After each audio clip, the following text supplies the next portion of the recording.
자, 안녕하십니까. 저는 일단 이튼학원 수학과 부원장을 맡고 있는 유채연이라고 하고요. 수학 강사 한 지는 16년 차입니다. 그래서 이제 한 10년 차 넘으니까 몇 년 차라고 말하는 게 조금 창피하더라고요. 근데 일단은 저희 학원에 저는 한 6년 정도 근무를 했고요. 나이 먹으니까 이제 부원장이라는 타이틀도 달아주는 것 같아서 이렇게 설명을 하게 됐는데, 지금 현재 저희 재원생 어머니 혹시 계신가요? 제가 어머니들 얼굴은 다 몰라가지고 안 계신 것 같아요. 그러면 이번에 혹시 자기 아이 자녀가 특목고나 이런 쪽으로 원서를 내갖고 발표가 지금 다 났죠, 사실은. 혹시 특목고 쪽으로 진학하시는 분 계신가요? 다 일반고 이제 그러면 진학하시는 거죠. 제가 오늘 좀 포커스를 사실은 특목고 쪽은 어쨌든 그 전에 설명회들이 너무 많았고 거기 또 포커스 맞춰서 하는 건 아니고, 오늘은 좀 일반고 쪽으로 저희가 지금 맡고 있는 고1 아이들이 어떻게 공부를 하고 있는지까지 말씀을 드릴 거거든요. 그래서 전체적으로는 현재 중3이 다른 뭐 설명회도 다녀오셨는지 모르겠지만 변하는 시기에 저 선두주자입니다. 그래서 고1부터 사실 교과서가 바뀌긴 했는데 입시제도는 지금 중3부터 시작이에요. 그래서 현 중3 아이들이 이제 입시를 맡게 되는 2022학년도 대학 입시가 어떻게 조금 바뀌는지 개괄적으로 설명을 드릴 거고요. 수능은 또 어떻게 바뀌고 학생부도 조금 많이 바뀌는 상황이 많거든요.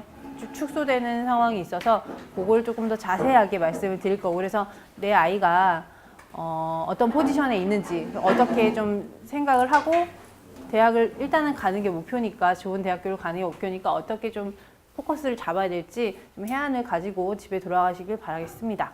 그래서 첫 번째는요. 어머나, 카카오톡이 녹아웃되었네요. 비행기 모드로 했는데 잠시만요. 이제 현재 고1까지는 입시제도는 어머니들 혹시 첫째가 아니시면, 우리 첫째가 또 고등학생이나 혹은 대학생이 있으시면 좀 아실 거예요. 자, 이런 식으로 쭉 5가지의 어떤 전형들이 있습니다. 특기자 전형은 지금 눈여겨보실 필요는 없고요. 대부분 예체능이나 아니면 이렇게 하는 친구들이 특기자 전형을 가는 거고요. 학생부 교과 전형이랑 종합 전형이 있는데, 교과 전형은 시험 성적으로만 가는 거예요. 그러니까 학교에서 계속 1등을 찍어야지 갈 수 있는 전형인데, 일반적으로 특목고나 아니면 요 동네 아이들보다는요, 지방 쪽에 특별하게 공부 잘하는 아이들이 대학을 갈 수 있는 전형이라고 생각하시면 될 것 같아요. 그리고 학생부 종합 전형은 대부분의 우리 아이들이 많이 학교를 가는 전형입니다. 그래서 학생부를 통해서 입학사정관이 이 아이가 내 과에 왔을 때, 이 학교에 무슨 과에 왔을 때 교수님께서 보시는 거죠. 아, 전공 적합성이 맞는지, 얘네가 정말 이 꿈을 가지고 준비해서 이 과를 왔는지를 보는 그 과정을 보는 거거든요. 수능 최저 점수가 맞춰줘야 되는 학교도 있고 수능 최저를 보지 않는 학교도 있어요. 하지만 대부분 학생부 종합전형은 모든 과목을 다 고루고루 잘해갖고 가는 전형은 아니기 때문에 대부분의 아이들한테 사실 일반고에서는 제일 유리한 전형이라고 볼 수 있습니다. 그리고 논술 전형은 점점 축소되고 있어요. 고대는 지금 논술 전형을 폐지했고요. 서울대나 연대는 아직 남아있긴 한데 점점점 줄여가는 추세예요. 그래서 논술 전형은 사실 특별하게 금수저 전형이라고 하는데, 사실 저는 또 수학을 가르치다 보니까 어떤 친구들은 수학이 되게 특출나게 논술, 그러니까 수학 수리 논술이나 아니면 과학 쪽이나 화학 논술이 되게 특출난 친구들이 많거든요. 근데 그런 친구들이 또 대학을 갈 수 있는 기회라고 생각하지만, 일단은 이것도 점점 나라에서 축소하는 추세고, 일단 고대가 치르지 않기 때문에 다른 학교도 이제 점점 없어질 거라고 이제 예상을 합니다. 그러니까 나라에서도 권고했고요. 자, 특기 전형 아까 말씀드렸고, 수능은 아시겠지만 일단은 수능 한방 뭐 이런 말이 있을 정도로 재수생한테 강세예요. 우리가 지금 오늘 전체적으로 제가 학생부 종합전형에 대해서 말씀드리긴 요 사이사이에도 수능이 계속 이제 걸림돌이 될 텐데, 왜냐하면 수능이 점점 이제 어려워지는 추세고, 이따 또 자세히 말씀드릴 텐데, 재수생들이 강세이기 때문에 재수하지 말고 학생부 종합전형으로 가는 게 일단 최선이다라는 말씀 먼저 드리고 시작을 할게요. 그래서 지금 현 고1까지는 요 입시제도로 가는데, 우리 아이들이 이제 가는 대학교를 가는 2022학년도 수능 체제는요, 이런 식으로 조금 틀이 변합니다. 문이과 통합세대라고 하고요. 사실은 지금 고1 애들부터 문이과 통합이 돼야 되는데 걔네들은 갑자기 바뀌는 바람에 정부에서 해안을 내지 못했어요. 그래서 뭐 수학 같은 경우는 수리 가형, 나형처럼 일단 과목이 정해져 있어요. 근데 지금 우리 아이들이 고등학교를 가게 되면 문이과 통합세대라고 해서 자기들이 선택을 할 수 있는 여지를 많이 둬요. 이것도 뭐 장점이 있고 단점이 있겠죠. 그래서 크게 보면 수능 과목 구조 및 출제 범위가 바뀝니다. 그래서 수능 과목 구조 뭐 이렇게 했을 때 수능만 딱 보면요. 국어는 기존에는 시험지가 다 똑같았는데 이젠 선택이 돼요. 뭐 간단하게 선택을 할 수 있게 되고, 그 다음에 수학 같은 경우도 기본적으로 문과, 이과 상관없이 두 과목을 기본으로 보고 선택을 하게 됩니다. 자기가 한 과목 더 선택해서 시험지가 지금은 가형, 나형 두 개였는데 세 개로 늘어나는 거예요. 그 다음에 사회탐구 문화도 예전에는 이과는 뭐 과탐에서 두 개, 문과는 사탐에서 두 개 이렇게 선택해서 시험 봤지만 이제는 바뀌게 됩니다. 그래서 문과, 이과 상관없이 지금 고루고루 학생들의 선택권 확대를 위해 뭐 기하, 과학을 선택 과목으로 포함한다고 그랬는데 이런 어떤 것들이 다 이제 문이과 통합 시대에 발맞춰서 수능 체계가 변화하고 있다라는 걸 아시면 될 것 같고요. 일단은 평가 방법도 현재는 다 똑같아요. 평가 방법이 지금은 외국어랑 우리가 영어랑 한국사만 지금 절대평가거든요. 근데 기존에는 다른 것들은 다 절대평가가 아니었는데 상대평가였는데 제2외국어가 이제 절대평가로 바뀌는 것만 평가 방법이 바뀌어요. 그럼 절대평가하는 제2외국어 애들 할 수 있는 제2외국어 많거든요. 근데 대부분 아이들이 뭘 선택하는지 아세요, 언니? 혹시 알아보죠? 생긴 것도 진짜 무슨 그림같이 생겼는데 혹시 아랍어 잘하시는 분들 옆에 찾아보기 진짜 힘들거든요. 아랍어를 선택하는 이유는 어차피 객관식이니까 내가 상대평가를 할 때 어차피 일본어 잘하고 중국어 잘하는 특출난 친구들이 되게 많아요. 뭐 한자 잘하는 친구도 많고 그 친구들은 그걸 선택해서 당연히 나를 뽐내겠지만 대부분 그게 약하다 그러면 선택 안 하고 아랍어를 해갖고 이제 시험 보기 전에 이렇게 기도 열심히 해가지고 잘 찍게 해달라고 기도해서 시험 보고 그걸로 이제 점수를 이제 만회를 하거든요. 사실 고만고만 하니까 아랍어는 다 모르는 거니까. 하지만 이제 이게 바뀌어요. 절대평가. 그래서 사실은 이제 아이들한테 제2외국어에 대한 가중이 살짝 늘어나는 그런 것도 있어요. 사실 찍어서 되는 게 아니다라는 거고요. 자, 일단 수능 EBS 연계율이 이렇게 축소가 된다고 합니다. 수능 EBS 연계율은요, 여태까지 70%를 계속 유지해 왔어요. 한 이번 수능이 불수능이라고 해서 되게 어려웠잖아요. 50% 축소된다는 의미도 똑같아요. 수능은 어려워질 것이다. 그러면 어쨌든 요즘 뭐 사회에서 제일 대두되고 있는 게 사실 교육적인 면에서는 숙명여고 사태.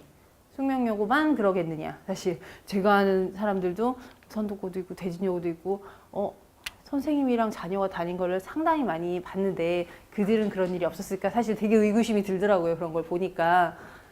그래서 정부에서는 이제 수능을 30% 이상 수능으로 뽑아라 라고 권고하고 있고요. 나라에서는 이제 학종에 대해서 조금 너무 과하다. 줄이는 추세로 갈 겁니다. 그래서 좀 자세하게 이번 화면 보면서 말씀을 드릴 거예요. 일단은 제가 학종에 대해서는 학생부 종합전형에 대해서는 뒤에 조금 자세한 표를 준비했는데 수능에서는 아까 말씀드렸습니다. 수능 선발 비율을 30% 이상 확대 권고. 수능으로 일단 좀 더 뽑아라고 권고하는 거예요. 근데 실제로 우리가 가고 싶은 학교가 일단 과학고 영재고 애들이 많이 가는 카이스트나 포항공대 말고 그쪽은 수능을 안 봐요. 수능 안 보고 자 포항공대는 100% 학종으로 가고요. 그냥 면접 봐서 아이들을 뽑고 그 다음에 카이스트도 95% 학종입니다. 수능을 보지 않아요. 그리고 서울대, 영대, 고대 잠깐만 넘어갈게요.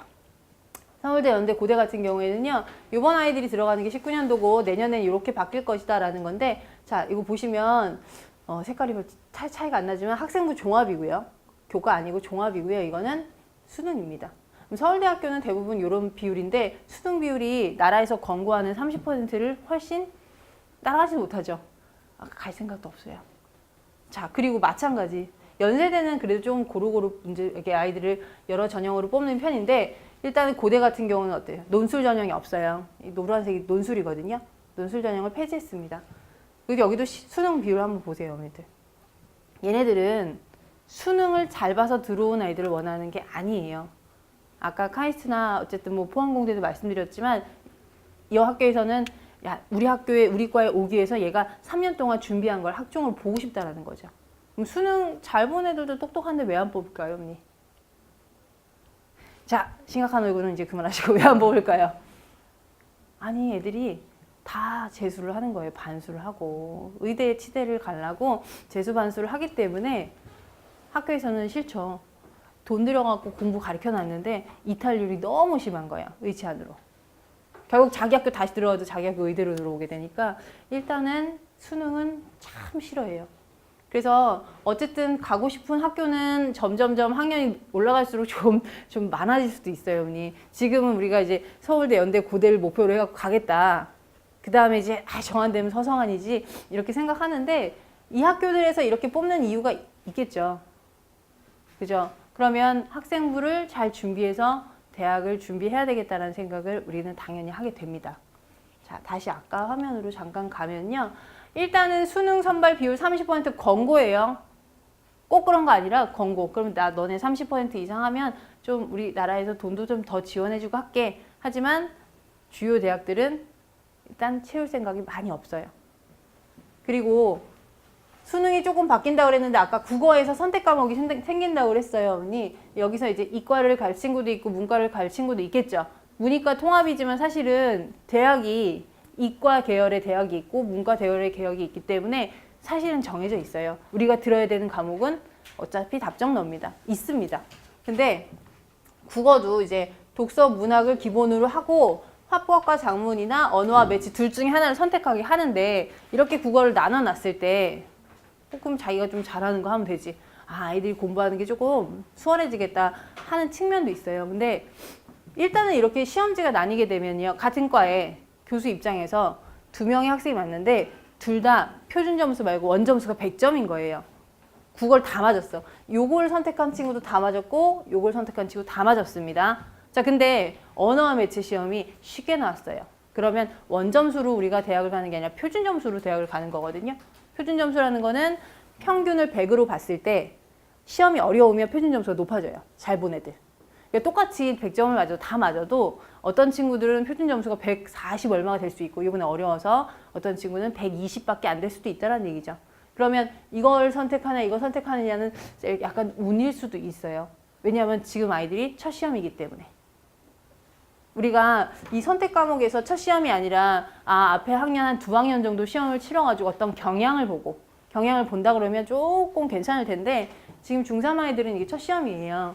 이렇게 바뀌는. 그러면 이걸 선택해야지 저걸 선택해야지 어디 포커스를 맞춰서 공부해야 될지도 작전이 들어가야 된다는 겁니다. 그래서 쉬운 시험에서 내가 잘 점수를 얻어가고 표준 점수를 어느 정도 유지할지 아니면 하나 둘 중에 너무 잘해. 화법과 작문 진짜 기가 막히게 잘하는 친구는 저걸 선택해서 저게 어려울 수도 있으니까 표준 점수를 확 높여가지고 점수를 따서 가야 되겠다라는 또 작전이 생길 수도 있는 거죠. 자, 마찬가지예요. 수학도 원투 과목이 있어요. 지금 이제 예비고1이니까 수학 개편된 교과 과정 조금 익숙해지셨죠? 얘네들이 만약에 선행 조금 빨리 나간 친구들은 그 전 교과로 나갈 때는 원투 이렇게 고등학교가 나왔는데 그 원투가 아니라 이거는 고2 원투예요. 그래서 고등학교 1학년 때는 수학이라고 해서 1학기 부분은 상으로 문제집이 나오고 2학기는 하로 나와요.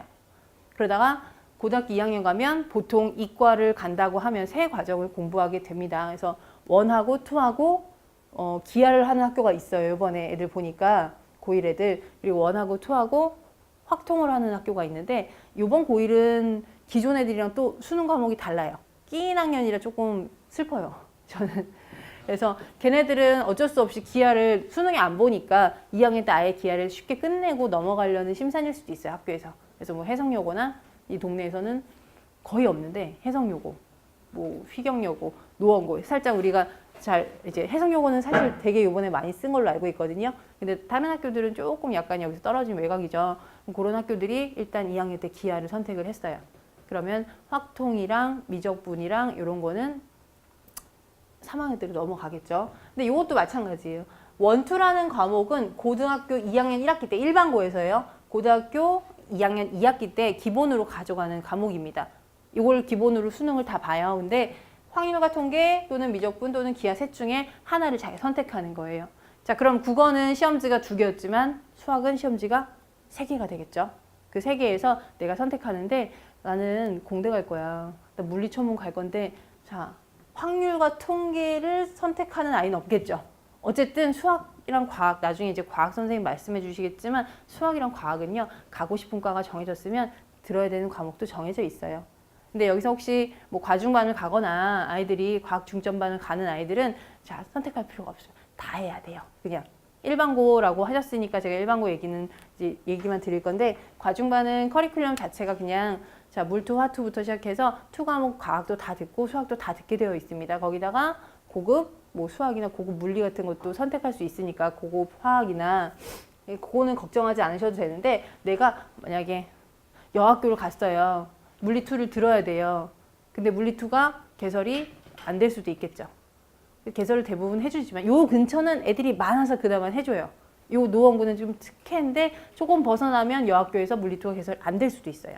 그러면 자기는 원하는 대학교에 그걸 듣지 못했으니까 아무래도 유리하고 불리한 게 생기겠죠. 교수 입장에서 우리는 물리를 꼭 해야 되는 과인데 물리 2를 듣지 않고 물리 원만한 너를 뽑을까?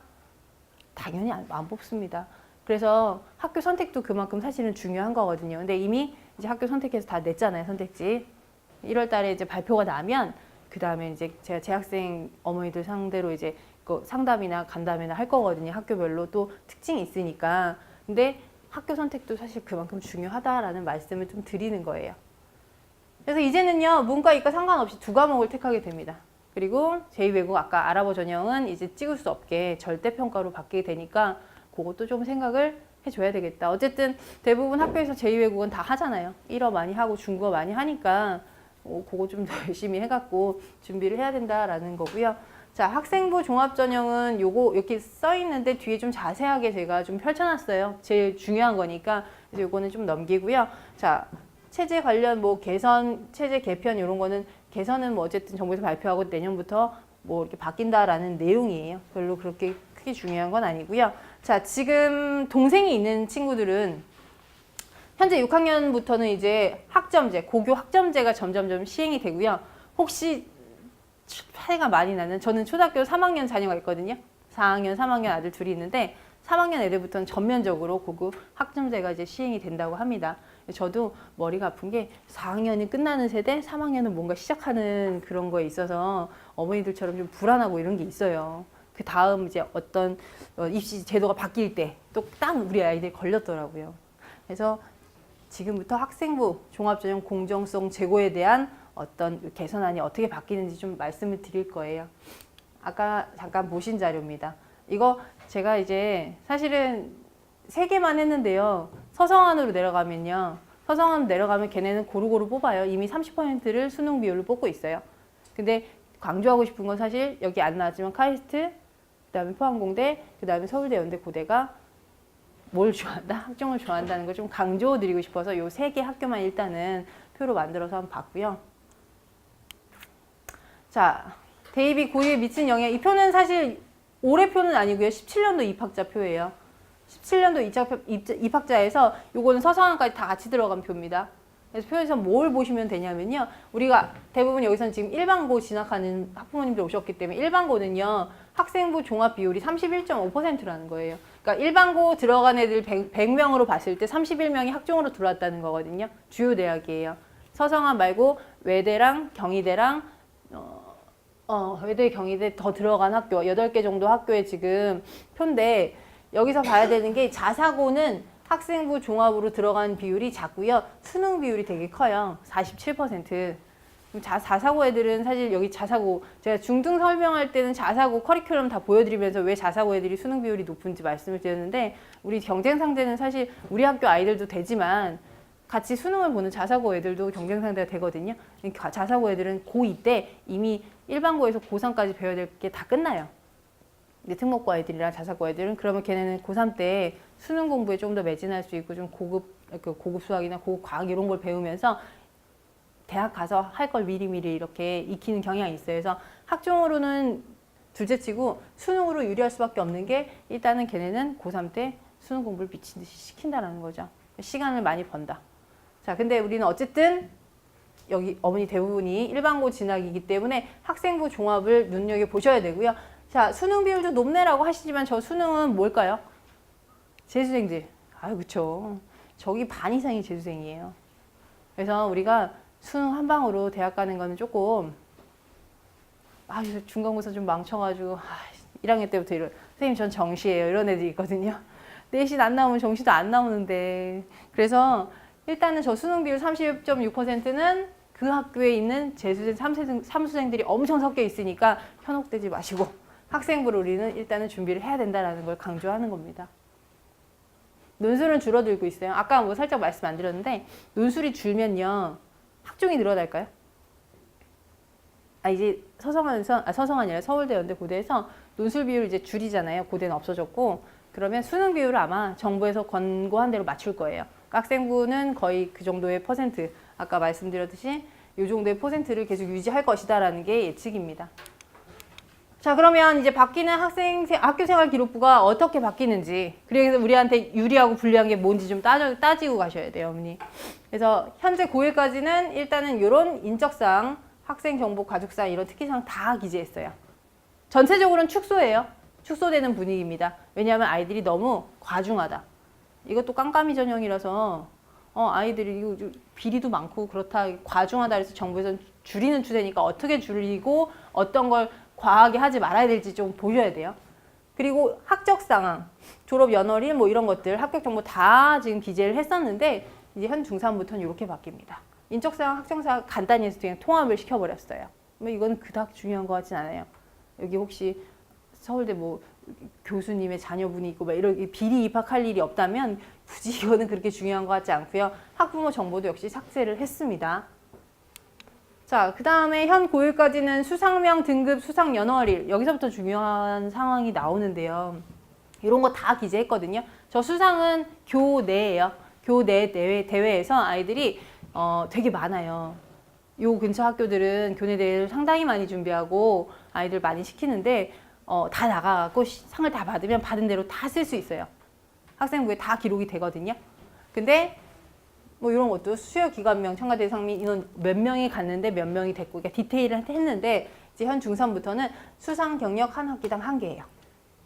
그러면 또 이제 고민이 생깁니다.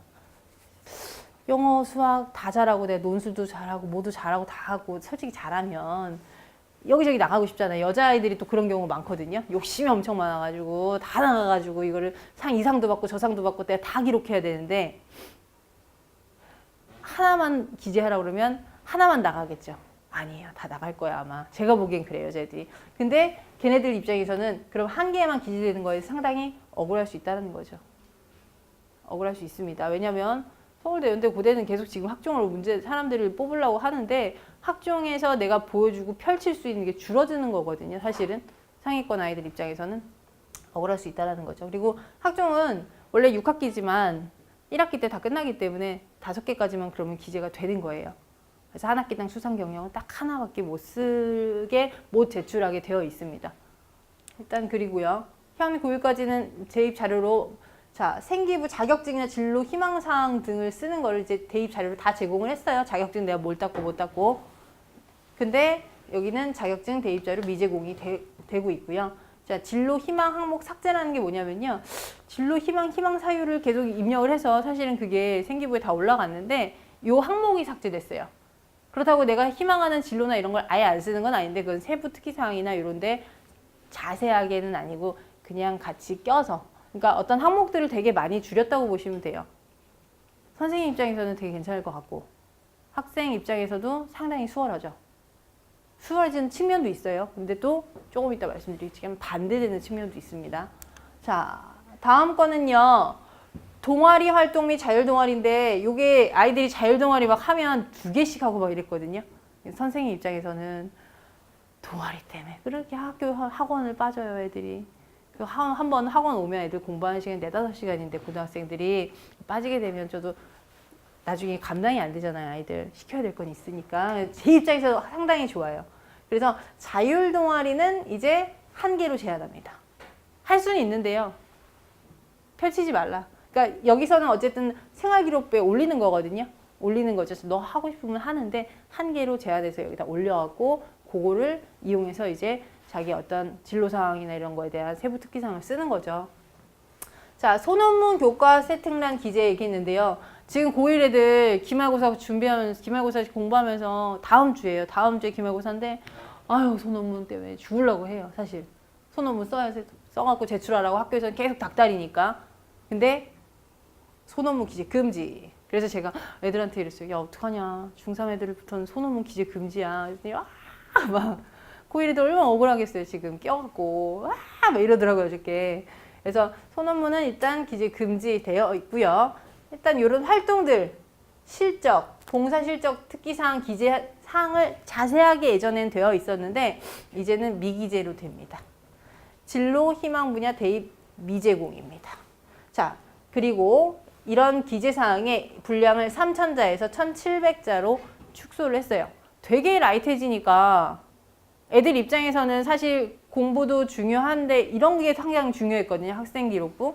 왜냐하면 어쨌든 수능 최저 해갖고 내가 쓸 수 있는 대학 갈 수 있으니까. 근데 이거 되게 간단해진 거예요. 엄청 간단해져갖고 지금 저희가 이번 뭐 고등학교 1학년 애들까지 저도 같이 애들 내신 준비는 같이 도와주지만 이런 것들은 자기들이 학교에서 하는 활동이니까 저도 듣고 같이 상담을 하잖아요. 그러면 상당히 챙기기 힘들어요. 아예 놔버리는 애들도 많고 남자애들 같은 경우는 좀 그렇습니다. 그래서 이거 공부 방법이긴 한데요. 여기서 이제 다시 말씀드릴 게 아까 대학 입장에서 이제 교수 입장에서 돼보니까 이런 거예요. 학생부를 애들을 뽑거든요. 학생부를 보고 아 애들이 진로 희망사항 이랬고 1학년 때는 이랬고 이것도 작전이잖아요, 어머니. 뭐 내가 무슨 환경공학자가 되고 싶으면 어렸을 때부터 나는 자연 환경이 맞고 자기 어떤 자소서를 쓰잖아요, 아이들이. 어머니들도 이제 아시겠지만 많이 옆에서 도와준단 말이에요. 그래서 그런 거를 이제 막자고 해서 사실은 그런 소설들을 읽기 싫으니까 이제 축소를 하고 했겠죠. 근데 그런 상황에서 아이들이 진심으로 자기 마음을 담을 수 있는 칸이 줄어든다면 그럼 스카이에서 뽑을 때 뭘 많이 더 보게 될까요? 성적이겠죠. 학교 성적. 사실은 학생부 종합전형으로 대학을 간다는 취지가 상당히 아름다운 거거든요. 저 과를 가기 위해서 얘는 정말 어렸을 때부터 책도 많이 보고 관심도 많이 가고 활동도 많이 해서 아 이런 아이가 저 과에 가서 공부를 해야지 정말 아름다운 건데 그러다 보니까 이제 너무 과하다 해서 정부에서 줄이라고 해서 줄였는데 그러면 대학 입장에서 볼 게 없는 거예요. 그럼 뭘 보게 되냐면 학교 성적을 보게 되겠죠. 성적. 그리고 얘가 무슨 과목을 수강했는지. 근데 그 과목 수강이 아까 말씀드렸듯이 좀 외곽지역으로 나가서 여고 가면 물리2 같은 개설이 안 될 때 얘는 투 과목을 꼭 들어야 되는 아이인데 못 듣게 돼 있어요. 근데 그 전에는 지금 고등학교 애들은 이렇게 다른 학교 연합해가지고 세 학교 정도 해갖고 방과후로 그거를 했는데 그것도 이제 금지를 한다고 하니까 그러면 얘는 자기가 그 학교로 가고 있어도 펼칠 수가 없는 거예요. 고등학교가 정해지면. 그래서 제가 생각하기에는 이렇게 학생부가 축소되기로 한 이상 여기에 맞게 아이들의 어떤 부담은 줄었지만 그 대신 이제 공부해야 되고 아니면 선택해야 되는 과목에 대해서는 좀 더 치밀하게 준비를 해야 될 것 같습니다. 그래서 저는 이렇게 생각합니다. 지금 어머니들께서 첫째면 조금 더 모르실 수도 있어요. 근데 만약에 둘째거나 셋째면 아 첫째를 이렇게 공부해봤더니 중학교랑 너무 다르더라 라는 걸 좀 아실 것 같아요. 그래서 제가 중등도 수업은 하고 고등도 수업은 하지만 일단 아이들의 태도도 저도 대하는 태도가 살짝 달라요. 중학교 애들 공부시키는 방법이랑 고등학교 애들이랑 다르거든요. 그래서 제가 생각한 걸 좀 정리를 해봤어요. 중학교 때는 요 동네에서 뭐 불암중이나 상명중이나 뭐 요즘은 중계중도 좀 시험이 어렵더라고요. 어려워졌지만 그래도 개념과 유형을 돌리면 아이들이 95점 이상은 항상 받아옵니다. 중학교는요 문제 계속 공부를 차근차근 그냥 평범하게 학원 다니는 친구들도 유형이나 몇 번 이렇게 기출문제를 돌리면요. 저희는 이제 돌린다는 표현이 조금 공장 같지만 아이들이 계속 이제 시험 때 집중적으로 그걸 연습시키면 아이들이 시험 성적을 잘 받아와요. 그래서 문제지만 반복하면 오케이. 이렇게 지금 조금 간단하게 써봤고요. 자, 암기가 가능한 영역이에요. 초등학교 때 혹시 막 사고력 수학 이런 거 창의력 수학 시키신 분 계신가요, 여기? 계실 텐데. 손 들면 물어볼까봐 손 안 드시는 거죠. 그런 거 하면 그 창의력이나 사고력 수업을 써먹는 건 중학교 때가 아니에요. 그거는 고등학교 때 써먹는 겁니다. 애들, 초등학생들 하는 사고력 수업 보면요. 수열을 배우고요. 네, 수열 같은 걸 배우고 아니면 도형이 이렇게 겹쳐지는 걸 배우는데 사실 중학교에는요 함수라고 하지만 도형이 평면 도형이기 때문에 우리가 이거를 단순하게 생각하면 문제를 다 풀 수 있어요. 근데 초등학교 때 그렇게 창의력이랑 사고력을 배양시켰던 부분이 사실은 드러나는 건 고등학교 때거든요. 그래서 사실 고등학생 때는요 수학적 창의력이 필요해요. 중학교 때 단편적으로 문제집 몇 건 풀고 학교 시험을 잘 받았던 거는 중학교로 끝나는 거예요. 어떻게 그렇게 시험의 난이도가 차이가 나는지 안타깝지만 그렇다고 중학교를 더 어렵게 할 수는 없는데 고등학교가 어려워질 수밖에 없는 이유는 대학 입시 때문에 어쩔 수 없잖아요. 애들은 계속 공부를 한 애들이 늘어나니까 어려워질 수밖에 없다는 이유도 좀 타당한데 어쨌든 고등학교는 개념만 가지고는 문제를 풀 수가 없어요. 개념의 깊이를 더해야 됩니다. 근데 그 깊이를 더한다는 거는 초등학교 때 우리 아이 사고력 안 했는데 어떡하냐 이게 아니라 중학교 때 배웠던 그 개념을 바탕으로 고등학교도 사실은 개념 자체가 더해지거든요. 그 더해지는 거에 문제풀이 양이 많다고 좋은 건 아닌 것 같아요. 그래서 제가 조금 이게 갖고 왔는데 좀 이따 이거 보면서 살짝 설명을 한번 더 드릴게요. 그래서 심화 문제도 개념부터 꼭 짚고 넘어가야 돼요. 꽈서 그냥 가는 문제가 아니라 이 개념 한 3개 정도 개념을 가지고 아이들의 보통 문제가 그냥 보통 문제가 한 3개 정도 개념을 가지고 거기서 꼬는 게 아니라 깊이를 더하는 문제들이 많기 때문에 꼬는 거로 반복한다면 중학교는 끝나요. 근데 고등학교는 좀 그렇지가 않으니까 공부 방법도 좀 달라야 됩니다. 그래서 유형뿐인 문제집 쌤 풀고 뭐 풀고 뭐 블랙라벨까지 풀었는데 우리 아이가 이렇게 시험을 못 봤을까요? 이렇게 하시는 분들이 있어요. 근데 그 블랙라벨은 문제집은 유형 문제집이잖아요. 그것도. 그러니까 그것만 풀어서는 단순히 안 된다는 거죠. 그리고 시험 대비도 달라야 됩니다. 저희가요 대부분 중학교 아이들 이제 상위권 아이들 같은 경우는 시험 대비 혼자 하는 친구도 있어요. 휴강하고 혼자 하는 친구도 있고 한 2주 정도 하면 중간고사는 이제 대충 우리가 한 500문제 정도의 문제집을 갖고 그러니까 중등 시험 대비 문제집 형태를 뭐 다 말씀드리긴 그렇지만 한 500문제 정도 돼요. 그럼 2주 정도면 소화를 해서 그거를 재오답을 한번 시키고 자기 틀린 걸 싹 뽑아주고 고등학교도 마찬가지입니다. 다시 한번 틀린 거 또 뽑고 직전 대비 때 마무리하면 이렇게 되는데 고등학생 때는 시험 범위가 너무 방대하죠. 책은 똑같은데 한 단원에 들어있는 게 중학교 한 학기예요. 애들이 이제 소화해야 되는 어떤 분량 자체가 교과서는 되게 심플하게 잘 만들었어요. 나라에서 교과서에 안 나오잖아요. 문제가. 그리고 어디서 내요? 모의고사형 문제 출제하죠. 이건 수학뿐만 아니라 국어도 마찬가지입니다. 아이들이 이번에 11월 모의고사 보고 와서 이래요. 선생님 이번에 기말고사 때 우리 국어 선생님, 영어 선생님이 11월 모의고사에서 변환해서 낸대요. 그러니까 아이들이 단순하게 유형 문제만 풀었다 그러면 당연히 시험을 못 보는 게 당연한 거예요. 근데 그걸 모르고 학원에서 그냥 잘한다고 하니까 그냥 보내놓으면 시험 성적 당연히 안 나오죠. 자, 그리고 뭐 우주라는 표현은 좀 그런데 한 단원 안에 이제 여태까지 10년 동안 아이들이 배웠던 모든 것들이 융합돼서 나오기 때문에요. 저는 앞에서 꼼꼼히 안 한 친구들이 고등학교 때 잘하기는 힘들다고 생각을 합니다. 그렇다고 뭐 고등학교 가는데 나 여태까지 중학교 때 좀 대충 했다고 놀 건 아니잖아요. 그래서 그런 방법도 겨울방학 때 어떻게 시간을 활용하는지에 따라 달라지기 때문에 그걸 조금 강조를 드리고 싶어요. 그래서 저는 이렇게 생각해요. 저희 지금 고등학교 1학년 애들, 고등학교 2학년 애들 예비 고1 때 저는 딱 고1까지만 수업을 하거든요. 저의 역할은 중학교 때는 애들이 공부하는 방법을 잘 모르니까 학원에 다 챙겨주잖아요. 근데 대부분의 고등부 학원 선생님들의 스타일이 공부는 알아서 하는 거다. 강의 앞에서 잘하시고 뭐 이런 스타일이 사실 많아요. 근데 어머니들이 학원 선택하실 때 사실은 이제 어떤 것도 관리합니다 이렇게 말씀을 듣고 가시지만 실제적으로는 말하는 사람이 그렇게 하지만 다른 선생님이 안 그럴 수도 있거든요. 저희는 다 체계는 동일합니다. 그리고 이번에 예비고1은 다 제가 2가지 수업을 들으면 한 반씩은 다 들어갈 거예요. 아이들 겨울방학 때부터 무조건 시험 대비 들어갑니다. 그래서 겨울방학 때 시험 대비라는 건 이거예요. 근방과 강남 쪽에 유형 문제 한 5개년치를 유형 문제를 정리를 해놔요. 뭐 예를 들어 1단원, 2단원, 3단원 기출문제로 정리한 거예요. 그래서 아이들을 미리 겨울방학 때부터 그걸 계속 돌려요. 이것도 솔직히 뭐 유형을 외우는 거라고 하시지만 고등학교 시험 문제를 보면 이렇게 됩니다. 단편적으로 그냥 학교 문제집에 있던 문제집도 되게 많죠. 근데 우리들이 말하는 거는 고득점을 위한 문제들은 거기서 나오지 않는다는 거죠.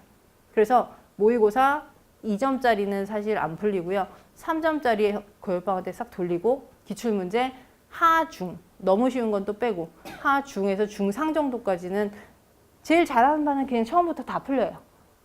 처음부터 다 풀리는데 대부분 친구들이 중학교 때 했던 그 습관이 있기 때문에 중학교 때 상하 다 돌았어요. 그래도 다 시험 보면 꽝이에요. 뭐 마음 무너지시잖아요. 테스트 보러 갔는데 애가 문제를 못 풀어. 중학교 때 분명히 선행을 나왔다고 하는데 그 이유는 중학교 때 풀었던 그런 문제들은 그냥 우리가 보통 말하는 문제집들은 그냥 유형서기 때문에요. 그래서 실제적으로 학교 시험을 보기 위해서는 그런 문제보다 모의고사형 문제를 융합한 기출 문제를 계속 풀어야 돼요. 언제부터? 겨울방학 때부터입니다. 나중에 3월달 가서 풀라고 하면요, 못 풀어요, 애들이. 당연히 일주일 전에 우리 학교 기출문제 한번 풀어봤어요. 이러면 멘붕인 거죠, 그때. 시간도 관리를 해줘야 되니까요. 그래서 사실은 이 인근의 고등학교 시험 중에서 제일 어려운 난이도죠. 아이들이 체감하는 난이도는 1학년 1학기 중간고사예요. 1학기 중간고사를 망하면 떨어집니다. 일단은 너무 놀라니까.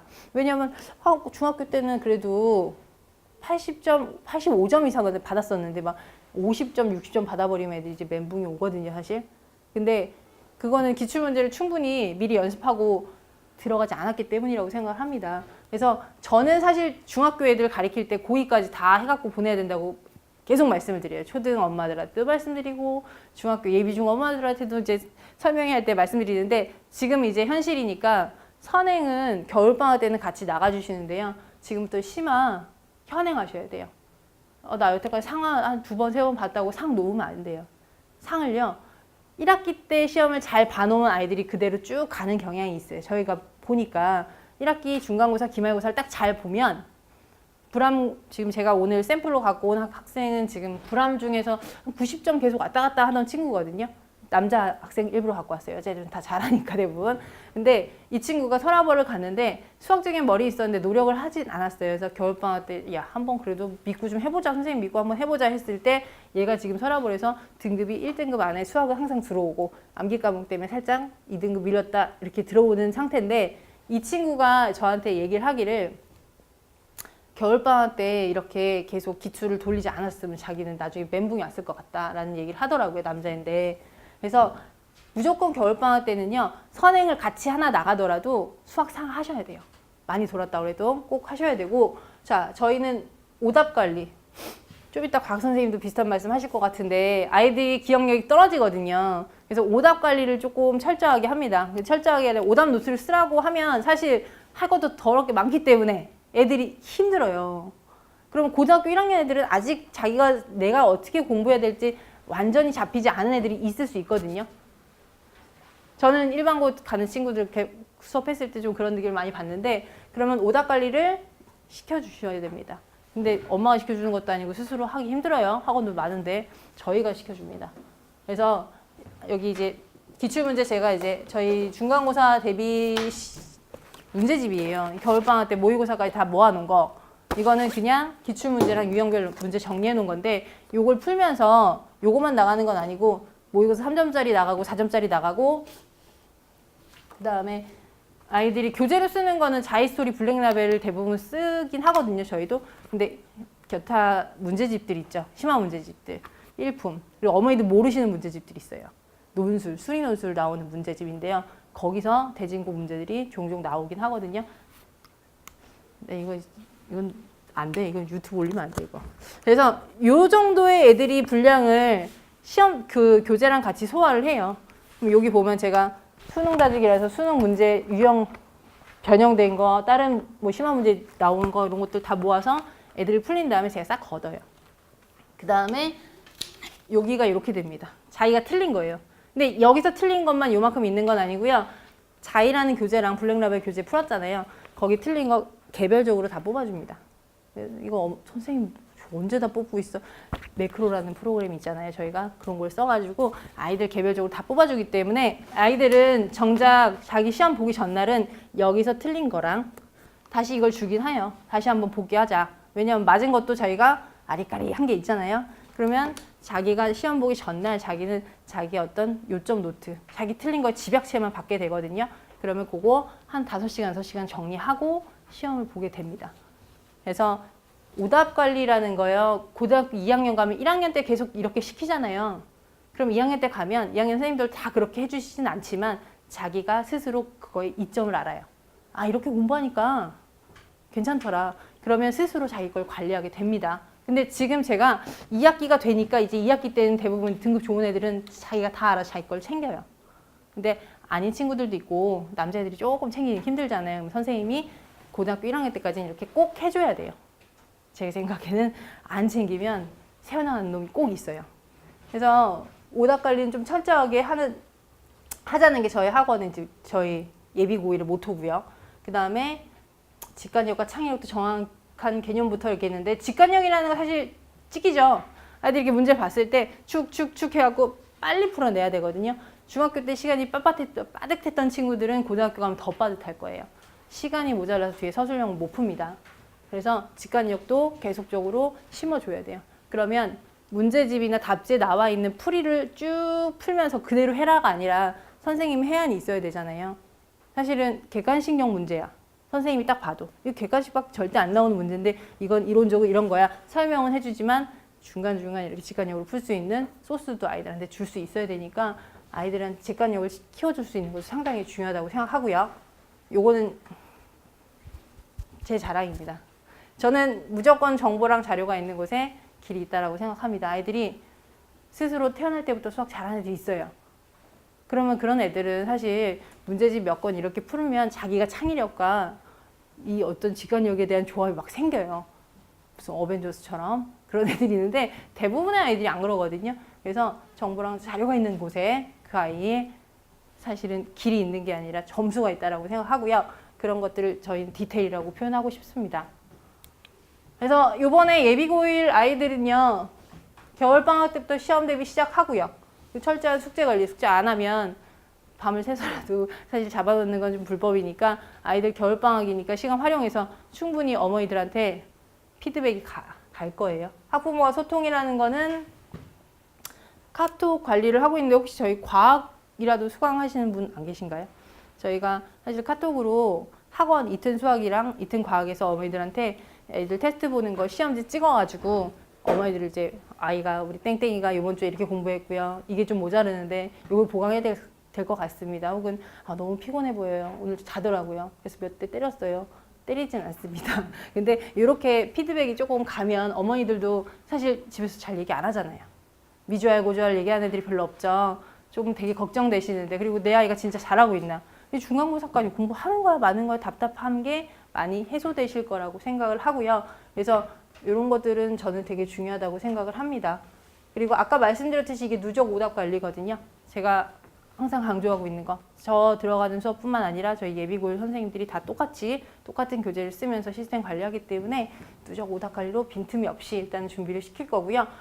3월 모의고사 대비인데 일단 학교 들어갔을 때 사실은 각 학교에 영재반들이 있습니다. 거기 들어가면 학교에서 좀 더 풍부한 아이들한테 체험을 통해서 학생부에 쓸 수 있는 기지사항을 늘려줍니다, 사실. 그래서 처음 들어갈 때 성적이 중요해요.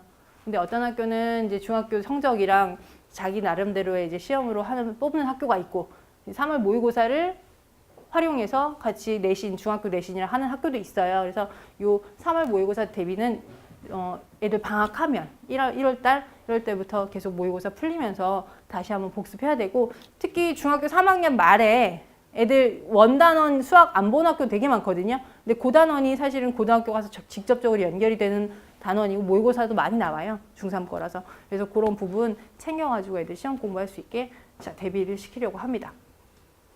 그래서 여기까지 제가 수학과 예비고1 설명을 드렸고요. 저희 과학 원장님께서 과학에 관련된 설명 잠깐 더 드릴 거예요.